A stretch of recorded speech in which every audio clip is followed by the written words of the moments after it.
आज हम लोग इस वीडियो में पीवाईक्यू सॉल्व करेंगे बिहार इंजीनियरिंग यूनिवर्सिटी का। और पीपीएस सब्जेक्ट होगा और उस सब्जेक्ट का जो कोड होगा 100104 होगा। हम लोग एमसीक्यू क्वेश्चन सेट सॉल्व करना शुरू करते हैं। तो फर्स्ट क्वेश्चन क्या है कि let x be an integer which can take, highlighter ले लेते हैं हम लोग। सबसे पहले क्या है, let x be an integer which can take a value of 0 to 1। कोई एक्स इंटीजर है जो वैल्यू कहां से कहां तक लेगा, 0 से 1 तक लेगा। मतलब स्टेटमेंट, एक स्टेटमेंट दिया गया है हम लोग को, if x is equal to 0 और एक्स इज इक्वल टू 1 है, मतलब एक्स इज इक्वल टू 0 और एक्स इज इक्वल टू 1, तो इल्स क्या कर रहा है, एक्स इज इक्वल टू 0। और इसका पूछ रहा है क्या कि equivalent to which one of the following, मतलब ये जो स्टेटमेंट लिखा हुआ है इस स्टेटमेंट के इक्विवेलेंट क्या है। और हम लोग दो को क्या, एक्स का कौन कौन सा वैल्यू लेना है, एक्स इज इक्वल टू 0 और एक्स इज इक्वल टू 1। तो हम लोग चेक करते हैं कि एक्स इज इक्वल टू 0 और एक्स इज इक्वल टू 1 इसमें कौन कौन सा देगा वैल्यू। तो उसके लिए क्या करेंगे, हम लोग सबसे पहले केस को कंसीडर करेंगे ना। फर्स्ट केस में क्या कंसीडर करेंगे हम लोग, सबसे पहले कंसीडर कर लेते हैं कि जो एक्स का वैल्यू है वो क्या होगा। अगर हम लोग फर्स्ट वाले लेते हैं, फर्स्ट वाले option, x is equal to क्या है यहाँ पे 1 माइनस एक्स है, तो 1 माइनस एक्स हम लोग ले लिए, 1 माइनस एक्स ले लिए। अब क्या करते हैं कि इसमें हम लोग का एक्स का वैल्यू 0 या 1 पुट करना है। तो सपोज करते हैं कि अगर हम लोग एक्स का वैल्यू 0 पुट करते हैं, अगर हम लोग x is equal to 0 value put करते हैं, ये एक्स और एक्स डिफरेंट है, ये स्मॉल एक्स है कैपिटल है, अगर यहाँ पे हम x is equal to 0 put करते हैं तो हमारा एक्स का वैल्यू क्या आएगा, जो हमारा एक्स का वैल्यू है वो क्या आएगा, एक्स का वैल्यू हमारा 1 आता है। अब हम लोग क्या करते हैं कि सेकंड एक और ऑप्शन चीज करते हैं, इसमें एक्स का वैल्यू क्या पुट करते हैं, नेक्स्ट टाइम हम लोग एक्स का वैल्यू यहाँ पे 1 पुट करते हैं। तो जो बड़ा एक्स का वैल्यू है वो क्या आ रहा है, बड़ा एक्स का वैल्यू क्या आ रहा है, 0 आ रहा है।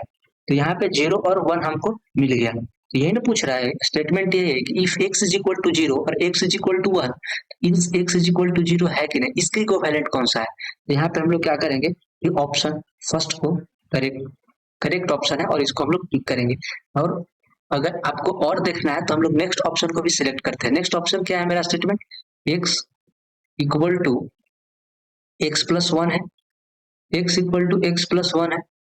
तो इस एक्स प्लस 1 की जगह अगर हम लोग 0 पुट करते हैं तो एक वैल्यू तो मेरा क्या मिलेगा, एक वैल्यू जो कैपिटल एक्स का होगा, अगर हम x is equal to 0 put करते हैं तो एक एक्स का वैल्यू मिलेगा हमको 1। लेकिन जब हम x is equal to 1 put करेंगे तो एक x का वैल्यू क्या मिलेगा, हमको 2 मिलेगा। लेकिन 2 हमारा स्टेटमेंट में नहीं है, 2 लेना नहीं है हम लोग को, इसलिए क्या करेंगे कि इस ऑप्शन को हम लोग सिलेक्ट नहीं करेंगे, ये क्या है, इनकरेक्ट ऑप्शन है। तो उसी तरह से और को चेक करेंगे तो क्या होगा, सब इनकरेक्ट आएगा, केवल ओनली वन ऑप्शन जो फर्स्ट ऑप्शन है, ये फर्स्ट ऑप्शन जो है वो क्या है, इस सही है। फर्स्ट ऑप्शन क्या है यहाँ पे, करेक्ट है, तो हम लोग फर्स्ट ऑप्शन को टिक करेंगे। अब हम लोग सेकंड क्वेश्चन की तरफ पढ़ते हैं। तो सेकंड क्वेश्चन क्या है कि a program attempts to generate as many permutation as possible of the string.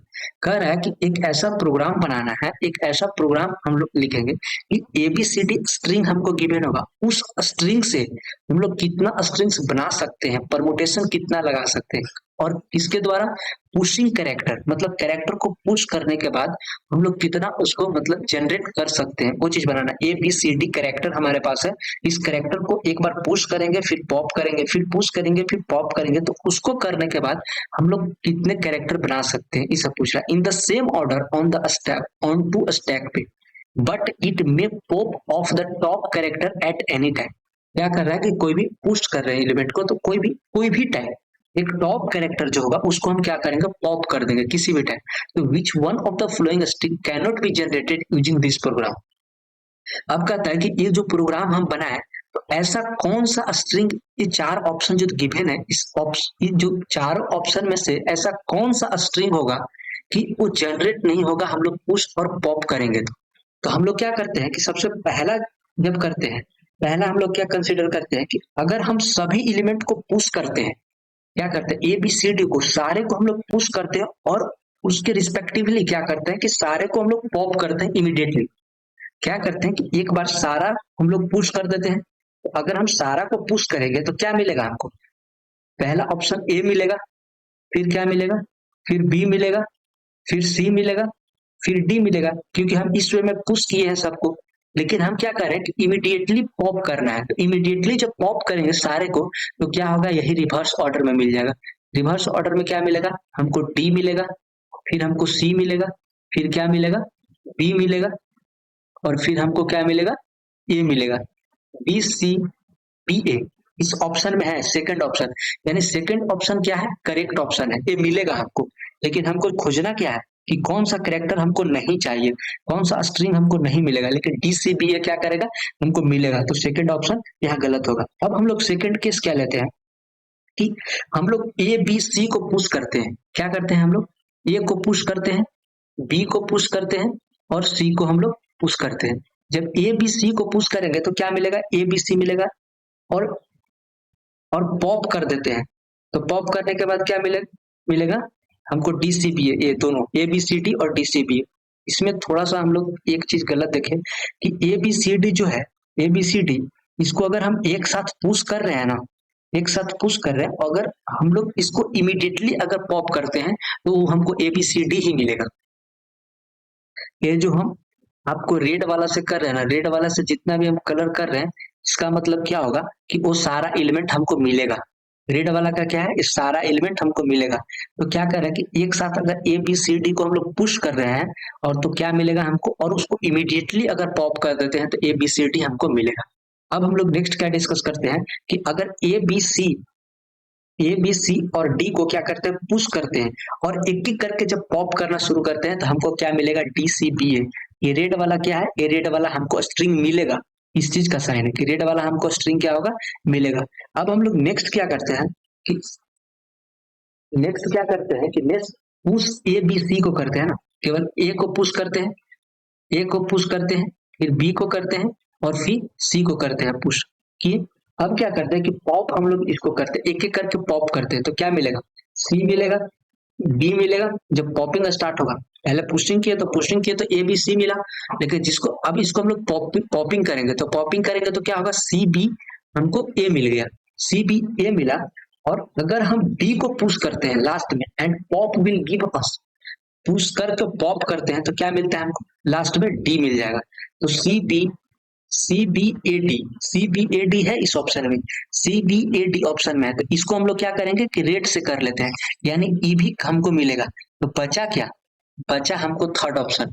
तो यहाँ पे जो करेक्ट आंसर होगा, यहाँ पे जो करेक्ट आंसर है वो क्या है, आंसर सी। ये जो सी ए बी डी है वो हमको स्ट्रिंग नहीं मिलेगा। उसके पीछे लॉजिक क्या होगा कि नहीं मिलेगा, उसके पीछे लॉजिक यही होगा कि जब हम डी इस थर्ड ऑप्शन को देखते हैं, तो थर्ड ऑप्शन को देखने में उसका कंसेप्ट क्या होगा कि इम्पॉसिबल ही नहीं होगा, option C is not possible.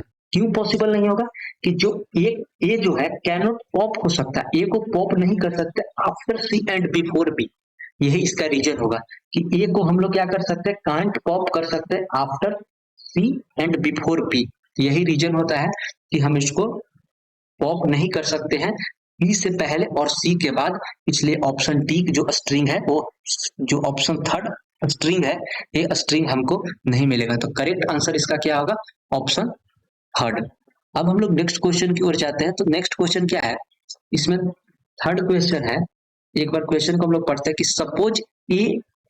Suppose a C program has the floating constant, मतलब इसके पास एक फ्लोटिंग कांस्टेंट है जो 1.414 है। तो what is the best way to convert the float data type. पहले से एक इसके पास फ्लोटिंग कांस्टेंट है, ठीक, 1.414। अब कह रहा है कि इसका बेस्ट तरीका क्या हो सकता है कि इस डेटा को हम लोग फ्लोट डेटा टाइप में चेंज कर दें। फ्लोट डेटा टाइप कहने का मतलब कि अगर देखो हम लोग क्या करते हैं कि अगर यहाँ पे 5/2 करते हैं ना, अगर 5/2 किए, 5/2 करने के बाद इसका क्या आएगा, हम लोग जनरली इसको लिख देते हैं 2.5 लिख देते हैं।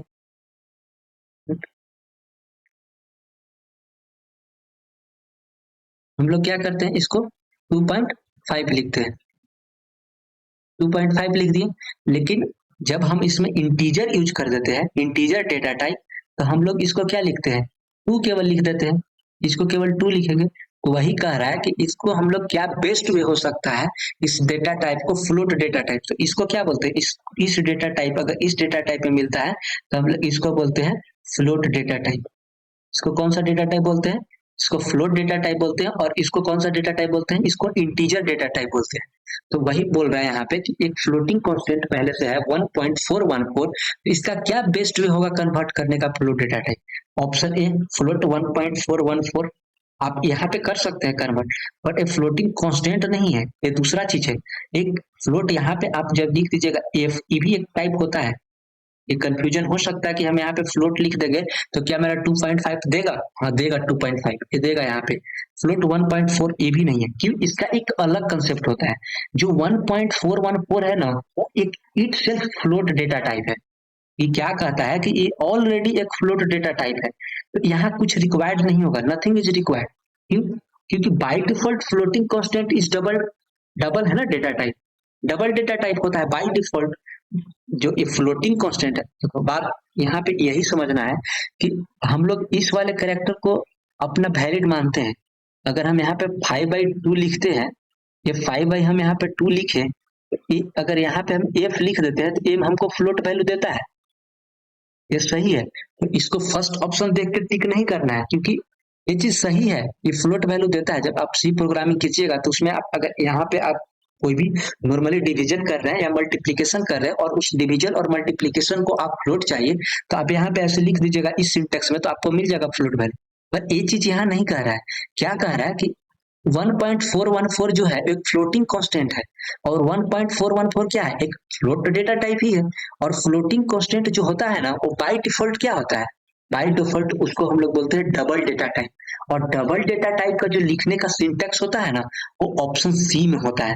ये जो ऑप्शन सी आपको दिख रहा है डबल डेटा टाइप, इसको ये होता है क्योंकि सफिक्सिंग जो इसका होता है ना, वो कैपिटल एफ होता है और स्मॉल एफ होता है। सफिक्सिंग इसका होता है कैपिटल एफ और small F, double data type. तो ये चीज आप याद रखिएगा कि जब भी फ्लोटिंग कांस्टेंट आपको कहीं दिखेगा, वो क्या होता है, डबल डेटा टाइप होता है, न कि वो केवल फ्लोट डेटा टाइप होता है। और डबल डेटा टाइप जब भी आप लिखिएगा तो उसका जो सफिक्सिंग होता है, हम लोग उसका जो सफिक्सिंग का फॉर्मेटिंग करते हैं, वो क्या करते हैं, या स्मॉल एफ लिखते हैं या फिर कैपिटल एफ लिखते हैं। यहाँ पे थोड़ा सा टाइपिंग एरर है, क्योंकि ये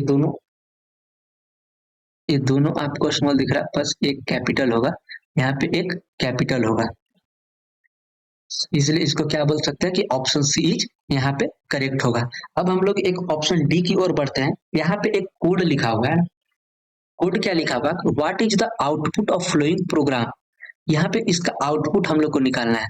आउटपुट निकालने के लिए क्या करेंगे, पहले यहाँ पे हम लोग देख लेते हैं, बेसिक मतलब थ्योरेटिकली कर लेते हैं, इसके बाद हम लोग इसको प्रैक्टिकली वहां पे अपने विजुअल स्टूडियो कोड में देखेंगे। तो सबसे पहले क्या किया, वॉइड मेन किया, वॉइड मेन को डिफाइन किया। वॉइड मेन क्या होता है, एक फंक्शन होता है, इसको डिफाइन किया।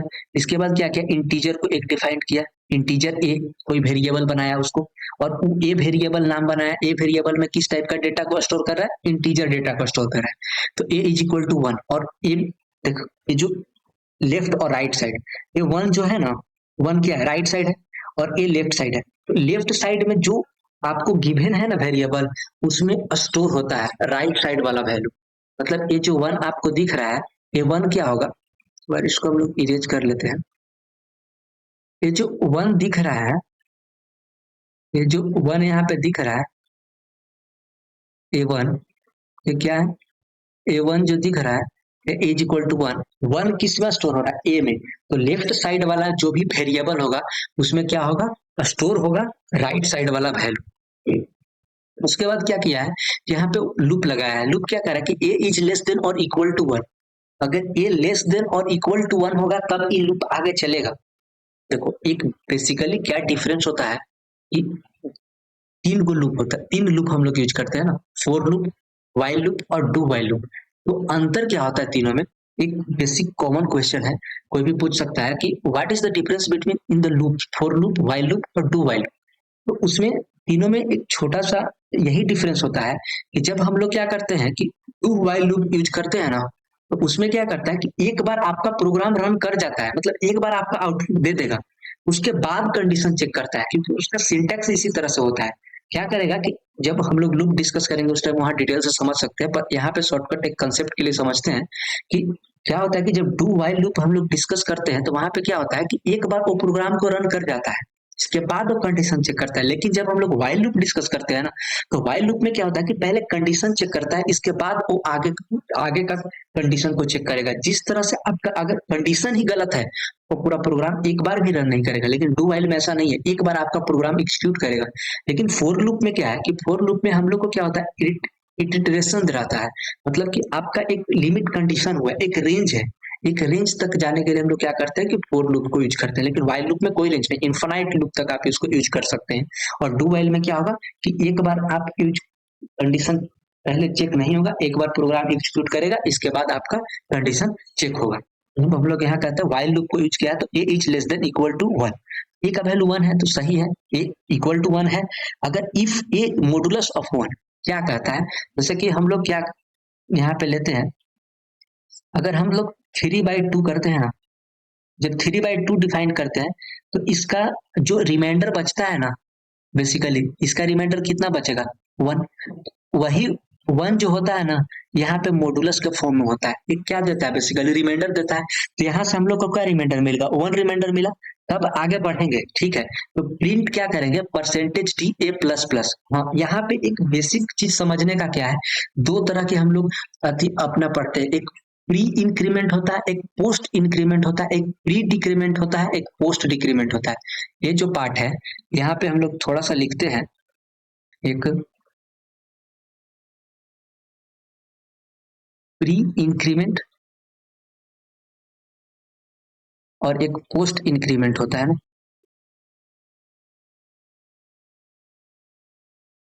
एक पोस्ट इंक्रीमेंट होता है। यहाँ पे हम लोग समझते हैं क्या है प्री इंक्रीमेंट और पोस्ट इंक्रीमेंट क्या है। प्री इंक्रीमेंट उसको बोलते हैं और पोस्ट इंक्रीमेंट उसको बोलते हैं कि सेम लाइन ऑफ कोड में जब आपका वैल्यू इंक्रीज कर जाए ना, उसको प्री इंक्रीमेंट हम लोग बोलते हैं। क्या बोलते हैं, सेम लाइन में। जैसे देखिए, जैसे अगर मान लेते हैं एग्जाम्पल के लिए कि ए इज इक्वल टू, यहाँ हम लोग क्या रखे हैं, ए इज इक्वल टू अगर हम लोग थ्री लिखे हैं, ठीक, ए इक्वल टू थ्री रखे हैं, तो हम लोग क्या करते हैं, इस तरह का प्री इंक्रीमेंट होता है, प्लस प्लस ए। ये क्या है, मेरा प्री इंक्रीमेंट है।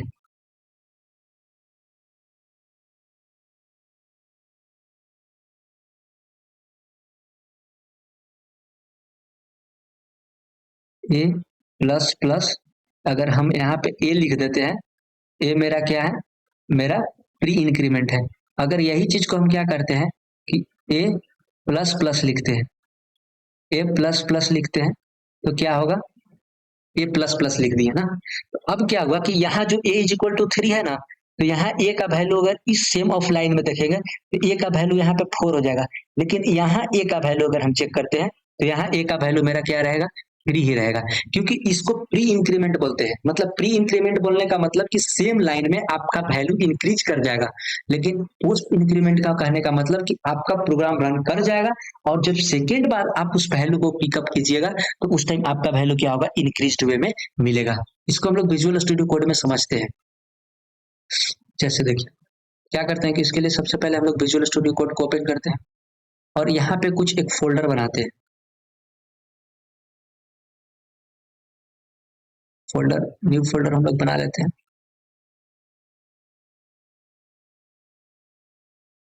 सी लैंग्वेज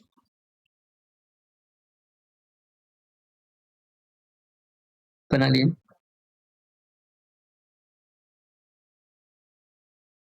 बना लेते हैं, बना लेते हैं प्रैक्टिस।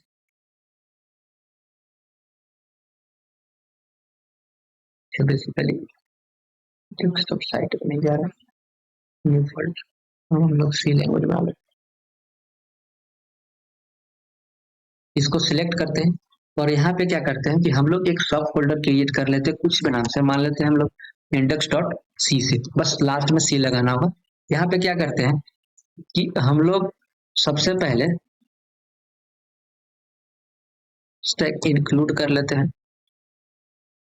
ये प्री प्रोसेसर है, इसको आगे हम पढ़ेंगे कि प्री प्रोसेसर क्या होता है। यहाँ पे क्या करेंगे, स्टूडियो डॉट एच यहाँ पे लिखेंगे। इसके बाद लिखेंगे हम लोग इंट में,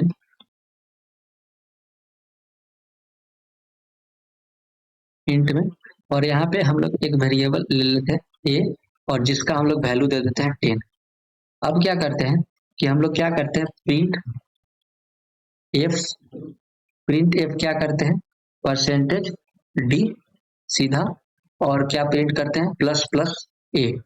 देखिएगा, जैसे ही हम इसको प्लस प्लस ए प्रिंट करेंगे, ये क्या हमको देगा, इसका रिजल्ट क्या आना चाहिए, इसका रिजल्ट आना चाहिए 11। जैसे इसको हम लोग क्या करेंगे, रन करेंगे, इसका रिजल्ट क्या आएगा, इसका रिजल्ट 11 आएगा। देखिए इसका रिजल्ट 11 आ गया। लेकिन इसी चीज को क्या करेंगे कि हम लोग यहाँ पे ये प्लस प्लस करते हैं, ये प्लस प्लस करते हैं, तो इसका जो रिजल्ट आएगा वो 10 ही आएगा। देखिए इसको रिफ्रेश किया तो इसका रिजल्ट 10 ही आया। तो क्या हुआ, इसका रिजल्ट अब बढ़ा नहीं। लेकिन अब क्या करेंगे कि जब इसको आप नेक्स्ट टाइम कॉल कीजिएगा तो ए का वैल्यू क्या होगा, 11। तो यही होता है प्री इंक्रीमेंट और पोस्ट इंक्रीमेंट, यही चीज हम समझा रहे थे। तो यहाँ पे क्या हम लोग अपना समझते हैं यहाँ पे, तो यहाँ से हमारा वैल्यू क्या मिल गया, 1 मिला। अब क्या करेंगे कि ए प्लस प्लस है, तो यहाँ पे क्या कर रहा है, प्रिंट करना है, तो हम लोग 1 प्रिंट करवा देंगे। यहाँ पे 1 प्रिंट हम लोग क्या किए, करवा दिए। 1 प्रिंट करवाने के बाद हम लोग 1 यहाँ पे प्रिंट करवा दिए। इसके बाद हम लोग नेक्स्ट क्या डिस्कस करते हैं, इल्स। इल्स क्या है, अब वैल्यू 2 हो गया होगा इसका ना, इसका वैल्यू क्या हुआ होगा, 2। तो 2 तो ए कंडीशन ही नहीं चेक करेगा ना, क्योंकि 2 होगा तो वो तो खत्म हो जाएगा। अब इल्स वाले पार्ट में आ जाएगा अंदर ही, क्योंकि ए का वैल्यू लेस देन और इक्वल टू 1 चाहिए, लेकिन ए का वैल्यू हमको क्या हो चुका है, 2। तो यहाँ से अब रन नहीं करेगा, अब आ जाएगा इल्स वाले पार्ट में। इल्स क्या करेगा, प्रिंट परसेंटेज जी प्लस प्लस ए। हाँ, प्लस प्लस ए। तो अब यहाँ पे इसका वैल्यू क्या हो चुका होगा, 2। 2 वैल्यू हो चुका होगा, तो नेक्स्ट स्टेटमेंट को रन करेगा, print percentage D A plus 2। तो यहाँ 2 और 10, तो क्या हो जाएगा, 12। तो इसका जो हम लोग का आउटपुट आएगा 1 1 2 आएगा। हम बेसिकली यहाँ पे टाइपिंग में थोड़ा सा एरर हुआ है, क्योंकि यहाँ पे एमसीक्यू क्वेश्चन था, तो इसका आपको ऑप्शन नहीं दिख रहा होगा।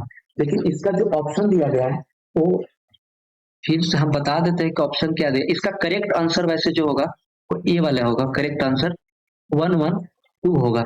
इसका करेक्ट आंसर 1 1 2 है। इसका ऑप्शन जो है हम एक बार बोल देते हैं, जीरो। फर्स्ट ऑप्शन जो है 0 1 1 है, सेकेंड ऑप्शन 0 1 2 है, थर्ड ऑप्शन 1 1 2 है, और फोर्थ ऑप्शन आपका 1 1 2 है। यही फोर्थ ऑप्शन करेक्ट है। यहाँ पे ऑप्शन शायद मिस प्रिंट हो गया हो, या टाइपिंग में कुछ एरर है, इसी वजह से आपको दिख नहीं रहा। तो यहाँ पे यही चीज है, तो हम लोग इसको डिस्कस कर लिए। अब सेम चीज को क्या करते हैं ना, कि एक बार हम लोग क्या करते हैं, इसको विजुअल स्टूडियो कोड में समझने का ट्राई करते हैं। मतलब इस कोड को कॉपी करके वहां देखते हैं कि ये कोड गलत है या सही है।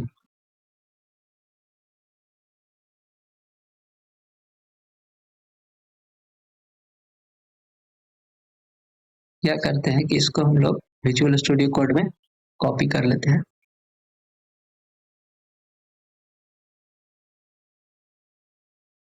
ये ये तो पूरा सिंटेक्स ये थी, हम लोग फिर से टाइप कर लेते हैं, इंक्लूड स्टूडियो। अब यहाँ से क्या करते हैं कि वॉइड मेन लिखते हैं,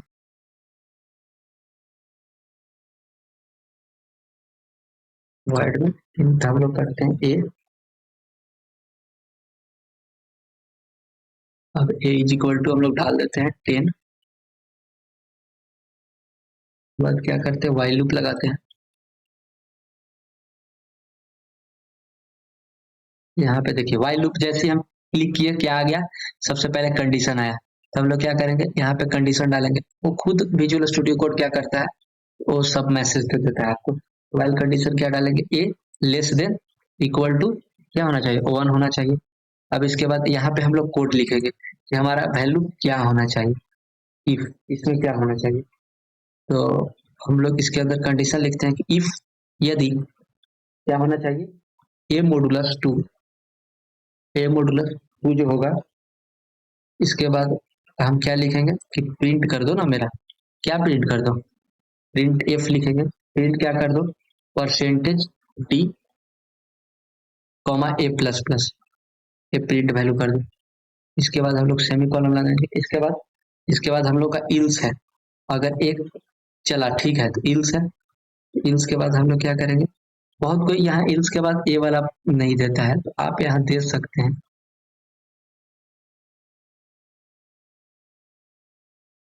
एक मिनट रुकिएगा।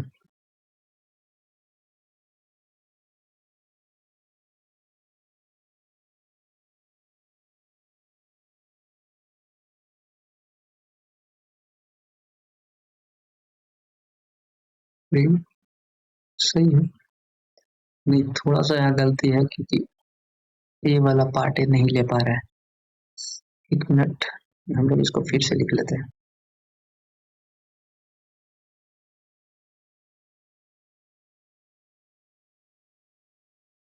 पूरे कोड को फिर से लिख लेते हैं, थोड़ा सा इधर हो गया है, बस हो जाएगा। void में इसके बाद क्या करते हैं हम लोग, एक इंटीजर को डिफाइन करते हैं, इसके बाद उसका वैल्यू को हम लोग क्या करते हैं, रिटर्न देते हैं, मान लेते हैं 10। उसके बाद क्या करते हैं, while लूप लगाते हैं, फाइल पे क्लिक किया, कंडीशन आ गया, सीधे हम लोग क्या करते हैं, अपना कंडीशन लगा देते हैं। कंडीशन क्या लगाते हैं कि अगर a लेस देन और इक्वल टू 1 रहा तो सही है, और यहाँ पे क्या हम लोग को प्रिंट करना है, एक्चुअली ये वाला गलत हो रहा है ना यहाँ पे। हम यहाँ पे क्या लिखना है, इफ इफ इफ के अंदर क्या डालना है, a मॉडुलस 2, a मॉडुलस 2 डाल दिए। इसके बाद एक और कंडीशन हम लोग के क्या लिखना है, इसमें क्या प्रिंट करना है, अगर होगा प्रिंट एफ, प्रिंट एफ क्या करना है, percentage D comma A plus plus, इसके बाद सेमी कॉलम लगा देंगे। सेमी कॉलम लगा देंगे, ये वाला इफ वाला पार्ट खत्म हो गया। अब हम लोग क्या करेंगे कि यहाँ पे इल्स लिखेंगे ना, इल्स इल्स लिखेंगे। इल्स में क्या हम प्रिंट करेंगे, प्रिंट क्या करो मेरा, printf shift percent D comma A plus plus, A plus plus हम लोग प्रिंट करें। अब नेक्स्ट लाइन क्या करता है, फिर क्या प्रिंट कर दो, फिर क्या मेरा प्रिंट कर दो, प्रिंट एफ, यहाँ पे प्रिंट एफ क्या करना है आपको, शिफ्ट परसेंटेज डी, अब उसको ऐड करना है ना, तो हम लोग क्या करेंगे, शिफ्ट परसेंटेज डी और कॉमा ए प्लस 10 को प्रिंट कर दो, ए प्लस 10 को प्रिंट करना है, यही था। यहाँ पे हम लोग इसको एरो डाल देते हैं, यही इतना चीज था। इसको हम लोग क्या करते हैं, रन करके देखते हैं, तो देखिए यहाँ पे आंसर आपको दिखेगा।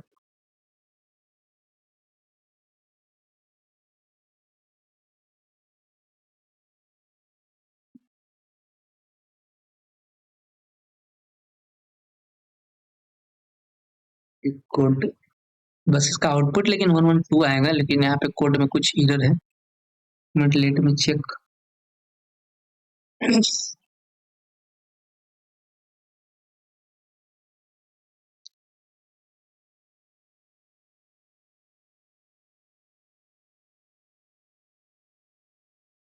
ठीक है, और कभी कभी थी कोड का बेसिकली इंटरनल एरर हो जाता है, उसके वजह से शायद एरर आ रहा होगा, इसको हम लोग बाद में देख लेंगे। पर इसका जो आउटपुट है यहाँ पे, जो हम एक कंसेप्ट बताया, एक कंसेप्ट सही है, यहाँ पे जो आउटपुट है आपको क्या दिखेगा, वो 112 दिखेगा, और इसका आंसर भी 112 ही आएगा। अब हम लोग नेक्स्ट कोड को समझते हैं ना, नेक्स्ट कोड क्या है, क्वेश्चन नंबर 5 की तरफ मूव करते हैं। तो हम लोग क्वेश्चन नंबर 5 की तरफ जब मूव करते हैं, तो इसको थोड़ा सा जूम कर लेते हैं और क्वेश्चन नंबर 5 को देखते हैं। क्या यहाँ पे what is the output of this code, इस कोड का आउटपुट पूछ रहा है, तो क्या है, बेसिकली सेम है। यहाँ पे हम आप लोग को एक चीज दिखाना चाहेंगे, इस क्वेश्चन को पहले सोल्व करने से पहले, क्योंकि वो बहुत इंपॉर्टेंट चीज है। और इम्पोर्टेंट चीज क्या है कि आप जब सी ऑपरेटर अगर आप पढ़े होंगे या कोई पढ़ रहे होंगे, तो वहां पे कुछ प्रेसिडेंस होता है। जैसे देखिए, ये आपको जो दिख रहा है, ये आपको, ये हम जो दिखाना चाह रहे हैं, क्या यही था, precedence and associative of C operator. ये चीज आप देख लीजिए यहाँ पे, तब उस क्वेश्चन को आप सोल्व करने में आपको थोड़ा सा आसानी होगी। क्या है यहाँ पे कि जब आपको इस तरह का large bracket, small bracket, dots, ये ऑपरेटर से जब इस सब पोस्ट फिक्स में जब आपको एक्सप्रेशन मिलेगा, इस तरह का सिंबल आपको दिखने को मिलेगा, आप उसको कैसे सोल्व करिएगा, आप उसको लेफ्ट से राइट की तरफ जाइएगा। या कोई आपको जब यूनरी ऑपरेटर कोई मिलेगा, आपको कोई यूनरी ऑपरेटर जब आपको मिलेगा, तो आप उसको राइट टू लेफ्ट सोल्व कीजिएगा। अब कोई अगर आपको मल्टीप्लिकेटिव साइन मिलेगा, तो उसको लेफ्ट टू राइट सोल्व करना है। ये जो है बहुत इंपॉर्टेंट है सी, जब आप कोई भी ऑपरेटर्स का क्वेश्चन सोल्व करते हैं, तो बहुत इंपॉर्टेंट हो जाता है वहां पे। अगर आपको जब कोई एडिटिव मिल रहा होगा, सब्ट्रैक्टिव पार्ट्स मिला होगा तो उसको कैसे करेंगे, लेफ्ट टू राइट सोल्व करेंगे।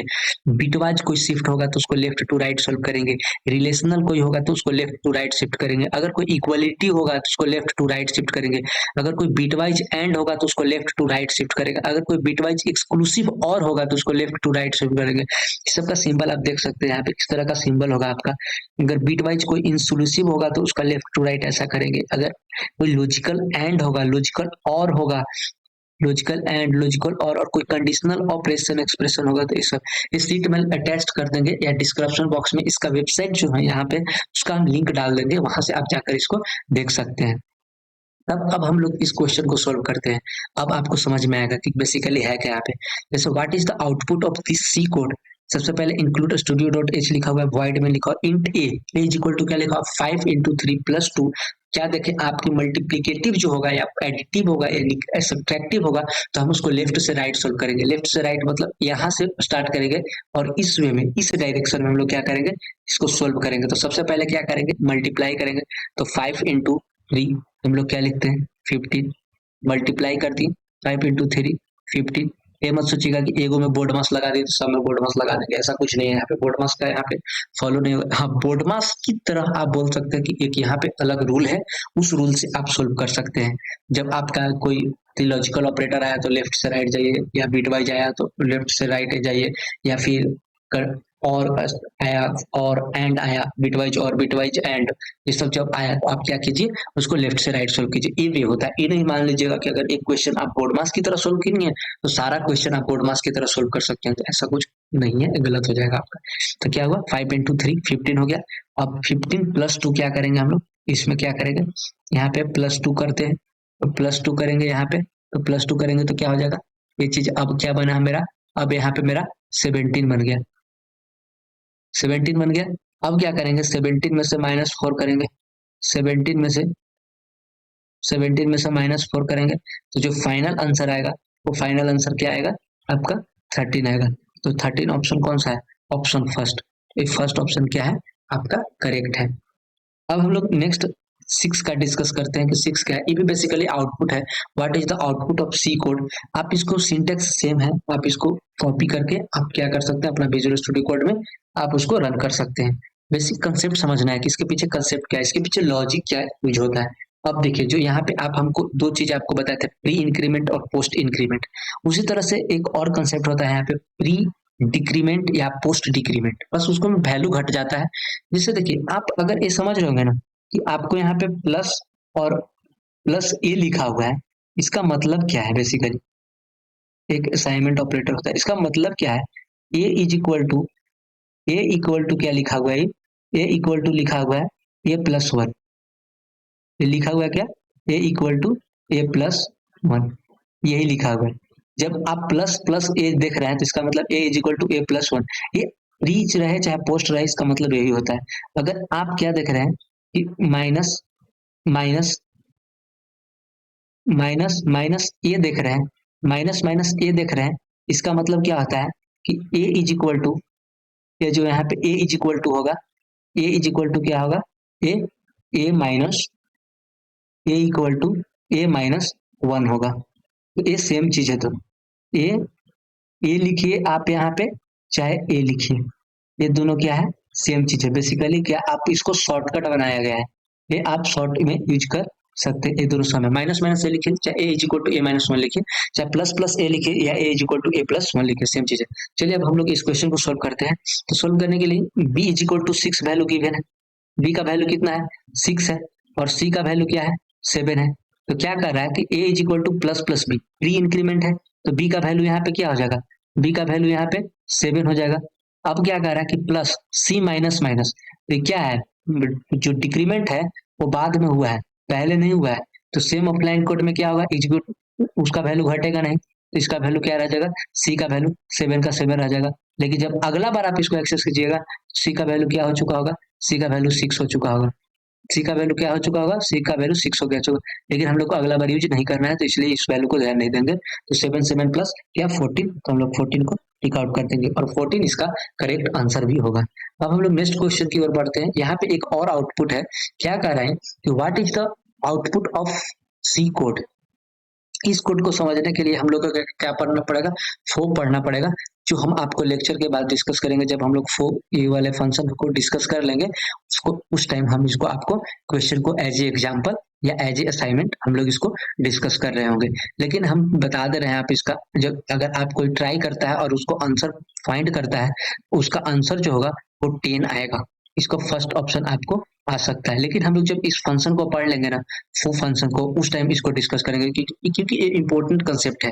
अगर हम आपको यहाँ पे जैसे उस टाइम प्री पोस्ट बता के अगर इसको खत्म कर दिए यहाँ पे, तो ये चीज आपको समझ में नहीं आएगा और शायद आपको उतना मजा नहीं आएगा जितना ये फंक्शन हम लोग पढ़ लेंगे। ये सब बेसिकली पॉइंटर बनाया गया है। ये सब पॉइंटर जब ये सब चीज पढ़ लेंगे, पढ़ने के बाद अगर हम आप इसको क्वेश्चन को डिस्कस करेंगे तो आपको ज्यादा बेहतर समझ में आएगा।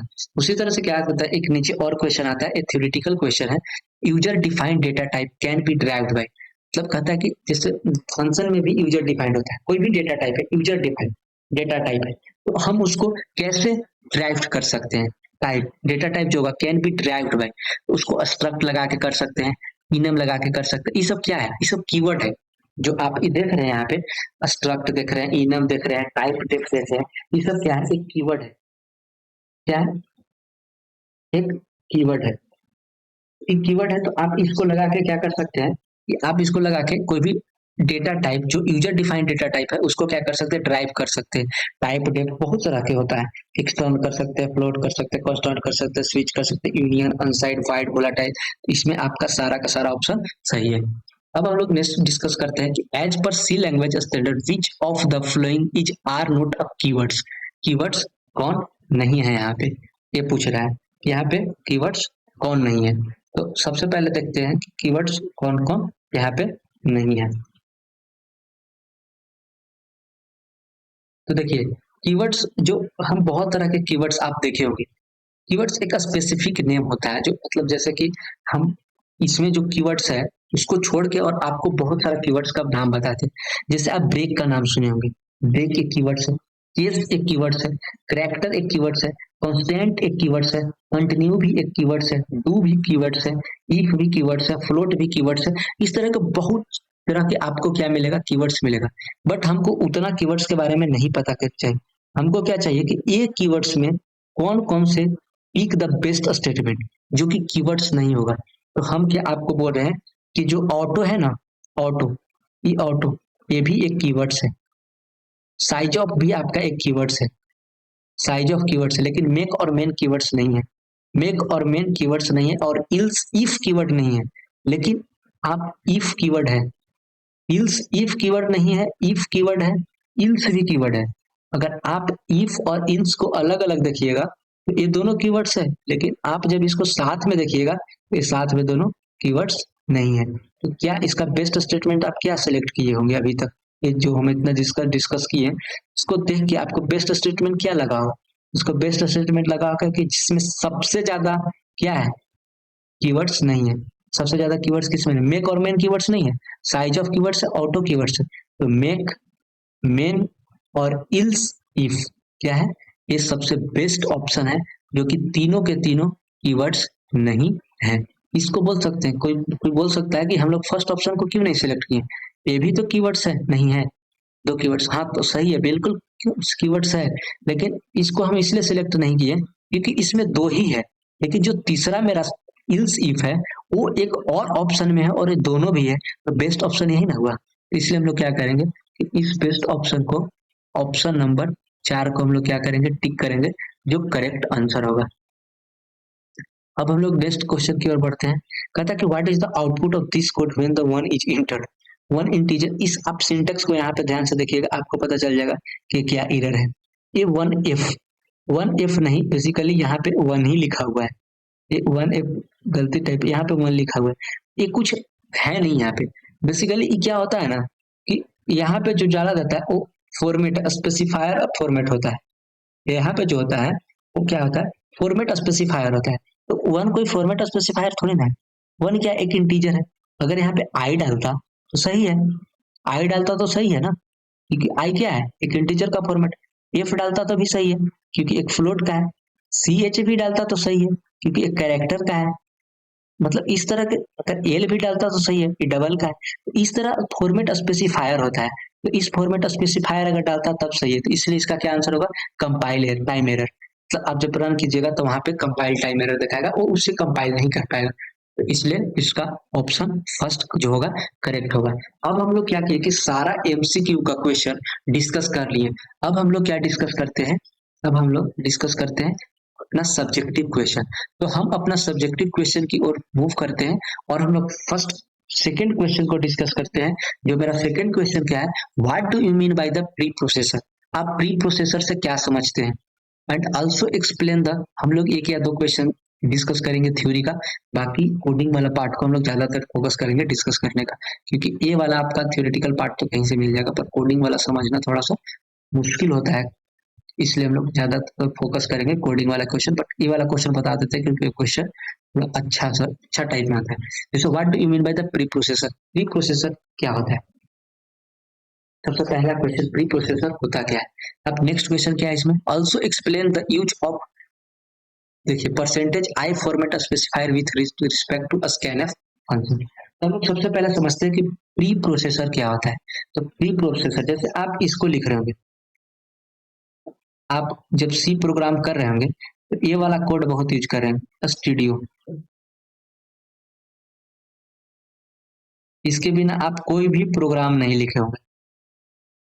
स्टूडियो डॉट एच और कोनियो डॉट एच, ये दो, ऐसे बहुत होता है, मैथ डॉट एच मॉड्यूल ये सब होता है, हम लोग बेसिकली इसको यूज कर रहे हैं तो इसको समझते हैं। स्टूडियो डॉट एच, ये चीज को आप बहुत यूज किए होंगे। बेसिकली क्या है, यही तो प्री प्रोसेसर है, क्या है, यही तो प्री प्रोसेसर है, स्टूडियो डॉट एच। इसको प्री प्रोसेसर क्यों बोलते हैं, इसके पीछे रीजन है, इसको प्री प्रोसेसर क्यों बोलते हैं, क्योंकि इसमें बहुत सारा जो होता है पहले से प्रोसेस हुआ हुआ रहता है। जैसे देखिए स्टूडियो डॉट एच जो होता है बेसिकली क्या होता है, वो आउटपुट और इनपुट कमांड पे काम करता है। मतलब कहने का मतलब कि ये आउटपुट जब स्टूडियो डॉट एच आप लिख रहे हैं, उसको में क्या कीजिएगा कि आप आउटपुट और इनपुट अपना फंक्शन, अपना जो भी प्रोग्राम लिख रहे हैं उसको आउटपुट और इनपुट आप लिख सकते हैं। जैसे आप जैसे कैसे लिख देते हैं, प्रिंट एफ, स्कैन एफ, इसके अंदर दो चीज आता है, स्टूडियो डॉट एच के अंदर दो चीज आता है, एक स्कैन एफ आता है, हम डिफिनेशन बता देंगे लास्ट में, बट बेसिकली हम समझा रहे हैं भी कि क्या होता है। एक स्कैन एफ होता है, और एक का होता है, एक और होता है, आप इसका नाम देखेंगे प्रिंट एफ।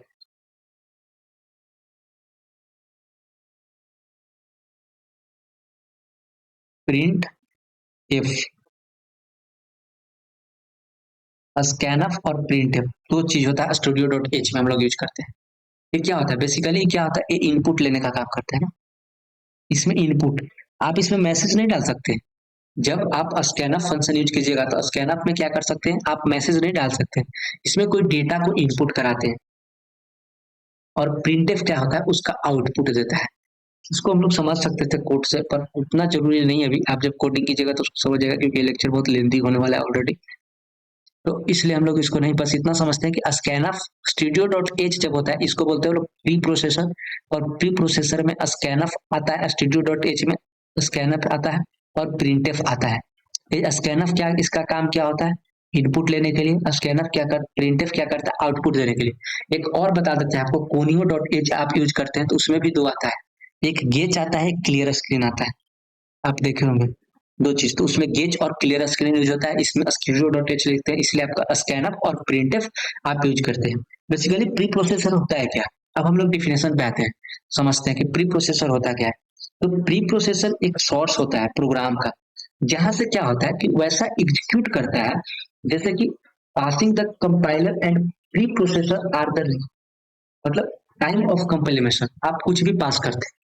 जिससे क्या करते हैं कि हम लोग स्कैनअप में क्या करते हैं कि किसी का एड्रेस डालते हैं, एड्रेस डाल के उसमें हम लोग वैल्यू को क्या करते हैं, लेते हैं यूजर से इनपुट, तो क्या करता है उसको कंपाइल करने में जो हेल्प करता है उसको प्री प्रोसेसर का काम होता है। अगर आप स्टूडियो डॉट एच नहीं लिखते हैं और आप स्कैनअप को कॉल कर लेते हैं तो आपका वहां पे कोई भी वर्क नहीं होगा, कोई भी आप यूजर से इनपुट नहीं ले पाइएगा। क्यों, क्योंकि जो कनेक्ट करता है ना कंपाइल टाइम में, वो बेसिकली स्टूडियो डॉट एच करता है। कौन है studio dot H, pre processor होता है स्टूडियो डॉट एच, तो प्री प्रोसेसर का यही यूज होता है। अब क्या करते हैं हम लोग कि ये जो प्रिंटफ होता है, प्रिंटफ क्या होता है? प्रिंटफ एक ऐसा फंक्शन है ना कि आप इसमें मैसेज भी डाल सकते हैं और आउटपुट भी ले सकते हैं, मतलब आउटपुट विथ मैसेज। लेकिन स्कैनर में आप मैसेज नहीं ले सकते। प्री प्रोसेसर समझ में आया होगा। प्री प्रोसेसर क्या होता है कि जो रन टाइम में कंपाइल करने में जो आपको अति करता है ना, हेल्प करता है, उसको बोलते हैं प्री प्रोसेसर। और वो कौन सा है? studio.h, unio.h।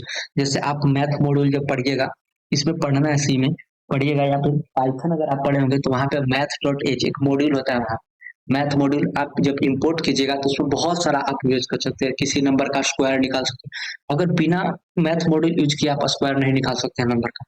स्क्वायर मतलब इजीली फॉर्मेट में स्क्वायर निकाल सकते हैं, एरिया निकाल सकते हैं, मतलब बहुत सारा मैथ का मोस्ट ऑफ द ऑपरेशन जो होगा आप मैथ मॉड्यूल इंपोर्ट करके क्या कर सकते हैं, उसको रन कर सकते हैं। अब नेक्स्ट क्वेश्चन हम लोग डिस्कस करते हैं। इसी में सेकंड पार्ट जो था, also explain the use of plus I format specifier with respect to scanf function. एक चीज और हम लोग इसको डिस्कस करते हैं, पहले सेकेंड पार्ट को डिस्कस करने से प्री प्रोसेसर में एक छोटा सा और कंसेप्ट क्या है कि जो भी प्री प्रोसेसर कमांड होता है ना, वो स्टार्ट किससे होता है। एक चीज हम बोल रहे हैं आपको, इसमें आप एक पार्ट छोड़ रहे हैं कि हैशटैग इंक्लूड, ये भी एक प्रोसेसर का पार्ट होता है, हैशटैग इंक्लूड। देखिए, एक चीज से आप पहचान सकते हैं कि प्री प्रोसेसर कौन होता है। जहां आप हैशटैग देखिएगा ना, वो साइन किसका होता है? प्री प्रोसेसर का होता है। कि all preprocessor command start with the sign hashtag, hashtag से स्टार्ट होता है। और the commands given above the direct compiler includes the head file studio.h। studio.h को क्या करता है? डायरेक्ट कंपाइल करता है। और studio.h का अगर आप फुल फॉर्म जानना चाहते हैं कि इसका फुल फॉर्म क्या होता है, तो इसका फुल फॉर्म जो होता है वो होता है standard input output header file. इसको क्या बोलते हैं? Standard input output header file. और क्या जितना भी प्री प्रोसेसर फाइल होता है क्या, वो हैशटैग से शुरुआत होता है। ये जो चीज को आप याद रखिएगा। अब हम लोग सेकंड पार्ट को डिस्कस करते हैं। क्या है कि also explain the use of plus I format specifier with respect to scanf function. जो इस फंक्शन हम लोग यहाँ पे जो पहले बताया हम आपको, स्कैन ऑफ फंक्शन। एंड इसके बाद हम लोग क्या करते हैं, इसको में कि होता क्या है। तो एक क्या होता है फॉर्मेट स्पेसिफायर, बेसिकली ये चीज को डिनोट करता है ना कि आप किस तरह से वैल्यू ले रहे हैं, मतलब कौन सा टाइप का वैल्यू ले रहे हैं, डेटा टाइप आपका वैल्यू का क्या है। वो क्या करता है? प्लस आई फॉर्मेटर। जैसे यहाँ पे प्लस आई स्पेसिफिक बोला है, इसलिए डिस्कस कर रहा है क्योंकि ये आप इंटीजर वैल्यू ले रहे हैं, इंटीजर वैल्यू ले रहे हैं। अगर कोई जैसे इसका होता है डी, इसका होता है डी, कोई भी इंटीजर लेते हैं और उसका जब आप स्कैनफ में यूज कीजिएगा तो हम लोग क्या यूज करते हैं? Percentage D. ये क्या है? परसेंटेज डी जो है वो क्या किस चीज को डिनोट करता है? इंटीजर को डिनोट करता है। यहाँ पे इस तरीके के आप स्कैनफ फंक्शन में लिख रहे होंगे, जब कोड लिख रहे होंगे यहाँ पे, जैसे हम इसको दिखा सकते हैं।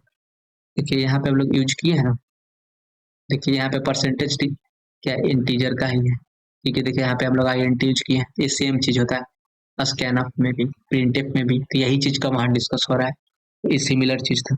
अब हम लोग एक क्या करते हैं कि मोस्ट इम्पोर्टेंट क्वेश्चन डिस्कस करते हैं। ये बेसिकली पूछा जाता है और ये हम लोग के सेमेस्टर में भी पूछा गया क्वेश्चन है कि what do you mean by the call by reference, explain with the help of function which swap two number.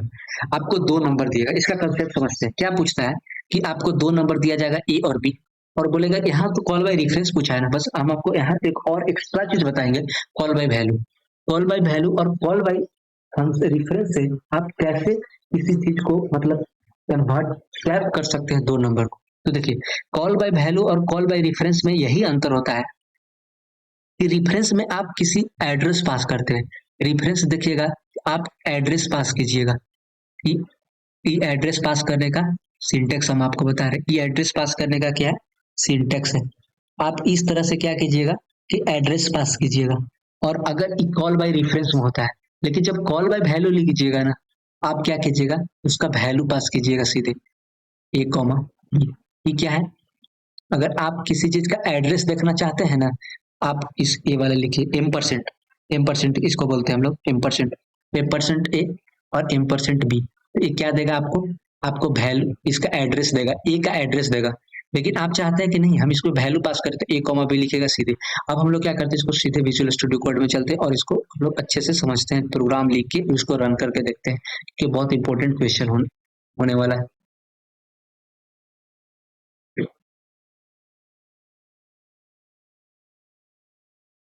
क्या करते हैं, इसको हम लोग पूरे को फिट करते हैं और अब हम लोग लिखते हैं अपना।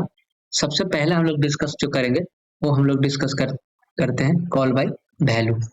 कॉल बाय वैल्यू के लिए क्या करेंगे कि सबसे पहले, हाँ इसमें एक चीज और होगा कि जिनको मतलब एक कंसेप्ट नहीं आता होगा कि हम लोग यूजर डिफाइंड फंक्शन कैसे बनाते हैं, तो हम बताते चलेंगे उसमें और बनाते चलेंगे। सबसे पहले क्या करेंगे हम लोग कि अपना वही प्री प्रोसेसर यूज करेंगे। प्री प्रोसेसर का हैशटैग इंक्लूड studio.h यहाँ हम लोग कर लिए। इसके बाद क्या करेंगे कि हम लोग सीधा सा इंट में लिखते हैं, इंट में लिखते हैं। ठीक है, इंट में लिखेगा तो एक दिक्कत क्या है, इंट में लिखेगा ना तो इंटीजर है, कुछ कुछ रिजल्ट आपको रिटर्न करेगा लास्ट में, उसी को रिटर्न करवाना पड़ेगा ना। तो आप यहाँ void main भी यूज कर सकते हैं। void main यूज कीजिएगा तो आप वहाँ रिटर्न नहीं लिखेगा, इसलिए हम लोग इंट में जनरली हम लिखते हैं इंट में, तो हम इंट में से ही करेंगे। इंट में ना तो कोई कोई void main यूज करता है, कोई दिक्कत नहीं है, void main यूज कर सकते हैं। बस जहां हम लोग रिटर्न जीरो करेंगे ना, आप वहाँ रिटर्न नहीं कीजिएगा, तो आपको कोई वैल्यू नहीं देगा। ठीक है, इसमें क्या करते हैं, इंट ए करते हैं, ए कॉमा बी कुछ दो बनाते हैं। जैसे हम लोग ए इज इक्वल टू क्या रख देते हैं 10, और एक बी और डिफाइन करते हैं बी, और बी इक्वल टू हम लोग क्या रखते हैं 20। इसको हो गया। सबसे पहले क्या किए, सबसे पहले प्री प्रोसेसर लिए, फिर एक हम लोग क्या किए फंक्शन इंट में लिए, उसके अंदर हम लोग एक वेरिएबल बनाए ए और बी। उस वेरिएबल में हम लोग क्या किए, कुछ डेटा स्टोर करें। क्या डेटा स्टोर किया, 10 और 20। अब क्या करेंगे हम लोग सीधे उसको प्रिंट करवा के देखते हैं, इस डेटा को हम लोग प्रिंट करवा के देखेंगे। इसके लिए क्या करेंगे, प्रिंट एफ, आपको दिखा देते हैं प्रिंट एफ। प्रिंट एफ क्या बोले थे हम आपको, प्रिंट एफ आप जब कीजिएगा तो ये आप क्या कर सकते हैं कि यहाँ मैसेज दे सकते हैं या आउटपुट भी ले सकते हैं। तो हम लोग लिख देते हैं कि नंबर, जो नंबर मेरा होगा वो क्या होगा, जो मेरा नंबर है वो बिफोर स्वैपिंग है। अभी हम लोग स्वैप नहीं ना किए हैं, बिफोर स्वैपिंग है, ताकि आपको अच्छा से दिखेगा। बिफोर स्वैपिंग है नंबर, बिफोर स्वैपिंग है, तो हम लोग क्या लिखेंगे, a equal to percentage d और comma b equal to percentage d, यहाँ लिख दिए। अब इसको हम लोग अब क्या करेंगे, कुछ वैल्यू हम लोग बोले थे कि जब इंट में लिखना है तो यहाँ रिटर्न करना पड़ेगा, तो हम लोग रिटर्न कर देते हैं 0 कर दिए। अब क्या करते हैं कि इतना से क्या होगा, इतना से आप कुछ नहीं कीजिएगा। देखिए अगर आप इसको रन करके देखना चाहते हैं तो क्या होगा, सीधा ए और बी का एक अथी होगा, प्रिंट होगा, ये नंबर बिफोर स्वीपिंग, क्योंकि अभी हम लोग कुछ इसमें किए नहीं है बेसिकली, ये हुआ। तो इसको बेसिकली ए को जो वैल्यू है 10 को, वो क्या क्या उसका इंटीजर में कन्वर्ट करके आपको दे दिया, यहाँ भी समझ में नहीं है। अब क्या करते हैं हम लोग कि अब क्या करते हैं कि अब हम लोग एक यूजर डिफाइंड फंक्शन बनाते हैं। यूजर डिफाइंड फंक्शन बनाने के लिए क्या करेंगे, हम लोग स्वैपिंग पढ़ रहे हैं तो एक स्वैपिंग नाम से फंक्शन बना लेते हैं। स्वैपिंग नाम से एक फंक्शन बनाते हैं, वाइट स्वैप, हम लोग एक स्वैप हम लोग एक बना लिए, वाइट स्वैप नाम से फंक्शन। अब इसमें क्या करते हैं कि हम लोग डाल देते हैं कुछ वैल्यू, इसमें हम लोग पास कर रहे हैं बेसिकली पैरामीटर। वो 3 तरह का फंक्शन डिफाइंड होता है, वो सब हम लोग बाद में देखेंगे। यहाँ पे हम लोग क्या डिफाइन करते हैं, एक्स और एक यहाँ पे इंट वाई, ये 2 तरह का हम लोग फंक्शन डिफाइन करेंगे, इसमें 2 वैल्यू है। सीधे इस फंक्शन को हम लोग कॉपी करेंगे और कॉपी करके क्या करेंगे, यहाँ पे कॉल लगाएंगे बाय कॉल फंक्शन, फंक्शन को कॉल करेंगे, फंक्शन को कॉल कर लिए। अब क्या करेंगे कि इसके अंदर हम लोग कुछ लिखेंगे। अब उसको क्या करेंगे कि जो वैल्यू मेरा एक्स और वाई वाला है ना, उसको किसी टेम्पोररी में हम लोग क्या करेंगे, स्टोर करेंगे। तो उसके लिए क्या करेंगे,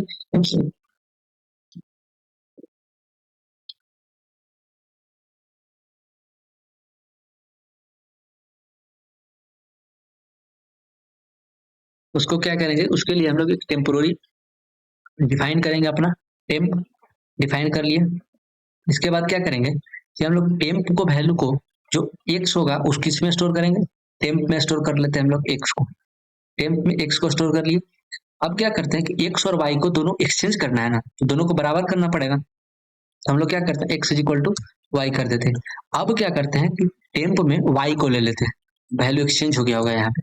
टेम्प में क्या ले लेते हैं हम लोग, वाई को ले लेते हैं, टेम्प इक्वल टू y ले लिए, तो मेरा क्या हो गया, वैल्यू आ गया, वैल्यू आ गया। अब हम क्या प्रिंट कर देते हैं, प्रिंट एफ, जो प्रिंट एफ करेंगे उसमें क्या करेंगे, after the number is after swapping, जो नंबर होगा मेरा after swapping, after swapping number क्या होगा देखते हैं, आफ्टर स्वैपिंग मेरा नंबर क्या होगा। इसके लिए क्या करेंगे, यहाँ पे हम लोग एक्स लिखेंगे, x equal to percentage d, x is equal to percentage d, और उसके बाद हम लोग वाई लिखेंगे, y equal to percentage, y equal to percentage t, हो गया। अब इसको हम लोग बंद कर देते हैं, अब प्रिंट करके देखते हैं,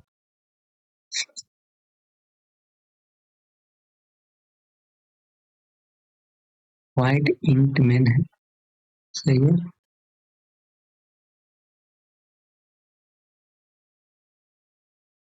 हाँ, तो ये क्यों नहीं दे रहा है, क्योंकि हम लोग यहाँ पे लगाया नहीं ए कॉमा बी, क्योंकि हम लोग यहाँ नंबर कुछ नहीं ना शो कर रहे हैं, यहाँ पे भी कर देते हैं ना, देखिएगा यहाँ पे क्या होगा, एक्स कॉमा वाई, मस्त चीज दिखने वाला है यहाँ पे, देखिएगा यहाँ पे देखिए, जो number before swapping a is equal to 10 और बी इज इक्वल टू 20 दिख रहा है, नंबर बिफोर स्वैपिंग आपको जो यहाँ पे आउटपुट दिख रहा है वो क्या आउटपुट दिख रहा है, ए इज इक्वल टू 10 और बी इज इक्वल टू 20 आपको दिख रहा है। लेकिन हम जैसे ही इस नंबर को स्वैप करेंगे, स्वैप करने के लिए क्या करेंगे, यहाँ पे हम यहाँ पे जस्ट इसके नीचे क्या करेंगे, एक स्वैप यूज करेंगे, स्वैप यहाँ पे लिखेंगे और क्या करेंगे, हम यहाँ पे वैल्यू पास करेंगे, कॉल बाय वैल्यू में वैल्यू पास करेंगे, ध्यान रखिएगा, कॉल बाय वैल्यू में वैल्यू पास कर दिए हम, ए इक्वल टू बी।